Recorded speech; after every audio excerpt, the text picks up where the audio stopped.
You just PR'd at your last meet, but the thought of competing again has you wondering if the juice is worth the squeeze. And that's right on schedule because most lifters start to fade out from the sport after their third meet.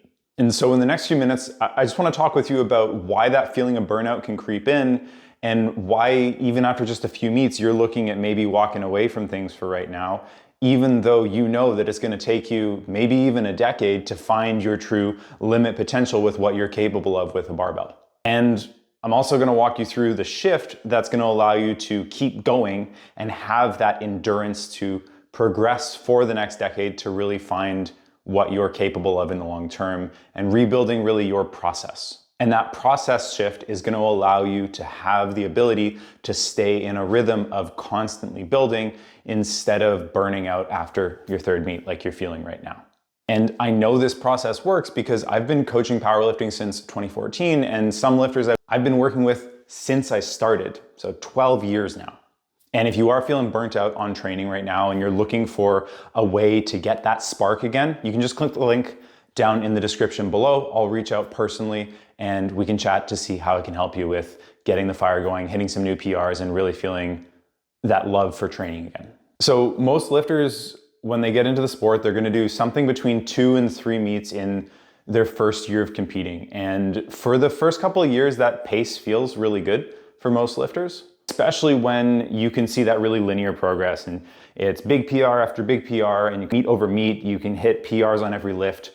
And it's exciting, it's new, the progress is, I wouldn't say easy, but there's an element of beginner gains within the sport. And that makes it really fun because you're eating candy here, right? It's this big hit, it feels great. And then there's gonna be a point around that third meet where things slow down. Maybe instead of all 3 lifts, you only PR 2 of them, or you run into some challenges in your meet prep, which force you to have to pull back a little on one lift. Or maybe you just start to notice all the little trade-offs that are happening as you have to push harder to make the progress that you're shooting for in your meet. And that might come in the form of just maybe not going out to dinner as often because you're trying to stay in a certain weight class, or the time commitments that you think that you have to assign towards lifting to make that more optimal progress. And this is all valid, right? If you're trying to really optimize with your lifting, there are going to be trade-offs that have to happen, right? You can't just go work 80 hours a week and train 40 hours a week and have a committed relationship where you spend 5 hours a day to get, at a certain point, you just run out of hours, let alone mental energy and bandwidth and emotional energy, right? And if we look at this on a timeline perspective, this honeymoon phase with powerlifting and competing is pretty much the same as what we see with relationships, right? In the first 1 to 3 years is where most of those breakups will happen after they get over the initial dating phase, which is starting lifting and seeing if you can get over the fact that you're gonna be sore the next day, right? But once you start competing, I would say that's like we're seriously dating now. And if we can make it past that 1 to 3 year mark, and typically around 3 years is where lifters have been lifting seriously and they've started competing and they do a few meets, that's right where training starts to get hard. And if you're only in love with the results, but you have a process that you hate, it's pretty much over. And so there is a name for this. It's called progression fatigue. And even if your numbers are still going up, it's something that can really wear on you. And I think it is the biggest reason I see lifters walk away from the sport, just because they get so burnt out on this more, which is kind of why we're all lifting. And so it gets baked in, but poorly handled. And really what's actually running thin isn't so much that you're tired of progressing. I think most of us would be thrilled to do this. I've been lifting for 17 years. I am very happy whenever there's progression that happens because I don't get to do that even every week, or most of the times it's every other month that I'll see, cool, this started to move a little bit. And we're talking fractions of a percent of progression, right? What actually starts to run thin is your tolerance for all the trade-offs. And so all of us will generally want to see more progression, and we'll try to optimize our lifting around having the most. And where the trade-off comes is, where's that balance between what you can sustain and what's going to get you the results you're looking for? Because you need to find that intersection between the most results and the time you can do it for. To illustrate an example here, I think most of us would really love to lift 5 or 6 days a week. It feels good, it's super fun, but there's other stuff we have to do, right? There's the meal prep, there's work, there's being social to a degree. That's going to vary a little person to person, but there's all these other things that we want to do where if we started to say, I'm going to lift 6 days a week, we're either going to have to become a hermit or we start skipping sessions and then we're not lifting 6 days a week anymore. And so there's this realization that in order to get good progress, you need to lock in, and the focus is still on PRs, but I look at locking in more as an output of it's the result of your actions as opposed to your input. And when you get stuck in this mindset of I need to lock in, I need to do more, I need to get this better, it's, as far as I'm concerned, the number one predictor that after this upcoming meet, this lifter is going to feel burnt out and be like, I need to take some time away from powerlifting. And sometimes they come back, sometimes they don't, to the sport. And this is just the idea of doing more and doing more. I need to lock in. I need to get more locked into my sleep. I need to get more locked into my nutrition. I need to get more time focused on my training. I need all these other things. And there's just no space for it at a certain point. And we're all trying to optimize, but as a very good friend and a coach that I respect a lot says, and I'll paraphrase here, but a guy named Josh Miller, a coach that, again, I very much respect, that you should check out if you haven't seen his work. He says, look, powerlifting is very much about making the most with what you have in front of you, not waiting for the perfect time or situation for this. And the way that I've implemented that into my coaching practice is, look, there's going to be meets that you care about a lot, and you will generally turn things up temporarily for that. That's pretty normal, and I'm not going to tell you to deliberately sandbag your prep if you can do more. But if we're looking at a process, start with building your evergreen first, and then focus on the peaking strategies and all those things second, because otherwise you're just going to go into that peaking and progression fatigue again.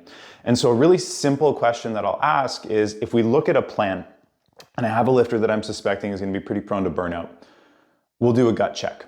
And the gut check is a simple question. And I said, if you had to operate at a 95% or higher hit rate with this, you could follow through with this and be really consistent, be like an A+ student here. Could you do that for the next 10 years with the plan and processes and everything we have in place? And if the answer to that question is anything other than a very resounding, very confident, yep, no problem, then I know that we need to make some adjustments to either what we're doing in the gym and what we're asking the athlete there, or what are all the things that happen outside the gym that we haven't addressed yet, right? And sometimes it can literally just be the feeling of overwhelm and so much going on that we just need to itemize and figure out what all is going on, what do you care about, what are the things that are more prioritized, what's less prioritized, and writing that down can be really useful. And sometimes it means going deeper than that and trying to address everything, not just training, and looking at your hobbies, your sleep, your social life, your flow of your mental energy over the course of a week or a month, your work. The stress varies with that quite a lot as well. Look at all of those things. And a really great example that I like with this, yes, there are the guys who seem to have popped up out of the woodwork and in the last couple of years are huge, like Russ or Perkins or all these guys, right? But before them, and even now, go take a look at some of the lifters who've been doing it for a long time. And my favorite example of this is Jen Thompson. She's been doing it 20 plus years. I don't know if she's cracked 30 yet, but there's not a lot of women that I know that can bench over 300 pounds, much less as a master's lifter, much less as not a heavyweight. And I would venture to say that Jen has found the way to keep consistent with things and have a process where she's able to roll with the punches instead of always running the red line. And so going back to this gut check that I was talking about, if you know that you're going to have a bit more of a seasonality to things where your externals will fluctuate a lot, maybe it's just summer and you're going to travel more, right? Or you have another sport that you play on top of competing in powerlifting, start to periodize it a little, right? Try to look at forcing yourself to have an off season and having an in-season powerlifting life that you structure and set of priorities, and then looking at it on the flip side and saying, okay, well, there's this other period where I'm going to be more focused on playing soccer for the next 4 months, and so I'm going to dial back powerlifting training a bit Not where I'm saying I don't care about this, but I'm just allocating more of my energy and time towards this other thing. But if you go all or nothing in one way or the other, is where it starts to feel really chaotic and frantic. And so try to have it more like a slider as opposed to a light switch. So to tie this all up, basically, longevity in the sport of powerlifting is strange in that you can go play football and it's like a 3-year career if you do really well, right? Powerlifting is different in that it runs a really long time span. You can see lifters who do well in 10 years, 15 years, 20 years, and it takes them a long time to really find their potential and their true limit with the sport. And so the name of the game here comes down to how much of your life outside of the gym you can run in parallel to the things you're trying to do in the gym and in the sport without either one crowding the other out. And if you start to feel like the cup is too full, then you need to sit down and do that audit. And so keeping in mind that if it's going to take you a decade plus to really reach your potential on what you can do with a barbell, optimizing for longevity first in your process and then optimizing for performance second is going to be what really allows you to reach that limit potential, not finding the best 12-week program that you can do. And so if you're heading into your next prep right now and you're just feeling that burnout feeling right now, click the link down in the description and I'll reach out directly. We'll take a look at everything with your current situation and your setup, what's leading to those feelings of burnout, how to get past it, and what makes the most sense for you in terms of adjusting things to create that longevity that we're really looking for and how I can help you with all that.